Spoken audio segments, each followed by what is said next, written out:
আপনি কি লক্ষ্য করছেন বাংলাদেশের রাজনীতিতে একটি নতুন শব্দ ধীরে ধীরে শক্ত হয়ে উঠছে? জাতীয় সরকার। ভোটের পর একটি যৌথ বা জাতীয় সরকারে যোগ দিতে আগ্রহ প্রকাশ করেছে বাংলাদেশ জামায়াতে ইসলামী। এই ঘোষণা শুধু একটি রাজনৈতিক অবস্থান নয়, এটি আগামী ক্ষমতার কাঠামো, কূটনীতি ও রাষ্ট্র পরিচালনার ধারণাকেই নতুনভাবে সংজ্ঞায়িত করছে। নিজের কার্যালয়ে রয়টার্সকে দেওয়া সাক্ষাৎকারে জামায়াতের আমির ডাক্তার শফিকুর রহমান সবচেয়ে গুরুত্বপূর্ণ তথ্যটি তুলে ধরেন। নয়াদিল্লি যখন সম্ভাব্য নতুন সরকার গঠনকারী দলগুলোর সঙ্গে যোগাযোগ বাড়াচ্ছে, তখন শফিকুর রহমান জানান তিনি চলতি বছর একজন ভারতীয় কূটনীতিকের সঙ্গে সাক্ষাৎ করেছেন। কিন্তু সেই বৈঠকটি ছিল গোপন। তিনি বলেন, অন্য দেশের কূটনীতিকরা প্রকাশ্যে তার সঙ্গে দেখা করলেও ভারতীয় ওই কর্মকর্তা বৈঠকটি গোপন রাখতে অনুরোধ করেছিলেন, কিন্তু জামায়াতের আমির সেই গোপন প্রকাশ্যে আনেন। জামায়াতের অবস্থান পরিষ্কার, সবার প্রতি খোলা মনোভাব রাখতে হবে, সম্পর্ক উন্নয়নের কোনো বিকল্প নেই। আপনি দেখছেন, বাংলাদেশ জামায়াতে ইসলামীর আমির ডাক্তার শফিকুর রহমান স্পষ্ট ভাষায় বলেছেন, ভোটের পর তারা একটি জাতীয় সরকারে যোগ দিতে আগ্রহী। তার বক্তব্য অনুযায়ী লক্ষ্য একটাই, অন্তত 5 বছরের জন্য একটি স্থিতিশীল বাংলাদেশ।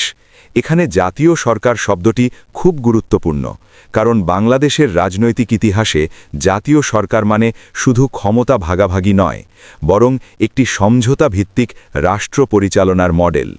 আপনি যদি খেয়াল করেন, ডাক্তার শফিকুর রহমান স্পষ্ট করে বলেছেন, যে দল সবচেয়ে বেশি আসন পাবে সেই দলের নেতাই হবেন প্রধানমন্ত্রী। অর্থাৎ জামায়াত এখানে কোনো জোরালো শর্ত চাপিয়ে দিচ্ছে না, বরং সংসদীয় গণতন্ত্রের নিয়মকেই স্বীকৃতি দিচ্ছে। এমনকি তিনি নিজে প্রধানমন্ত্রী হবেন কিনা সেই সিদ্ধান্ত দলের ওপর ছেড়ে দিয়েছেন। এই বক্তব্য রাজনীতিতে ব্যক্তিকেন্দ্রিক ক্ষমতার বিপরীতে দলীয় সিদ্ধান্তের গুরুত্ব তুলে ধরে।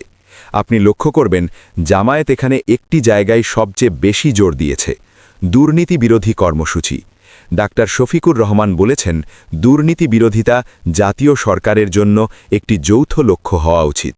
এটি খুবই তাৎপর্যপূর্ণ, কারণ বাংলাদেশের প্রায় সব রাজনৈতিক সংকটের কেন্দ্রে রয়েছে দুর্নীতি, আর সেটিকে জাতীয় এজেন্ডা বানানোর প্রস্তাব নিঃসন্দেহে একটি বড় রাজনৈতিক বার্তা। এখন আসি সবচেয়ে সংবেদনশীল অংশে, ভারত ও আঞ্চলিক রাজনীতি।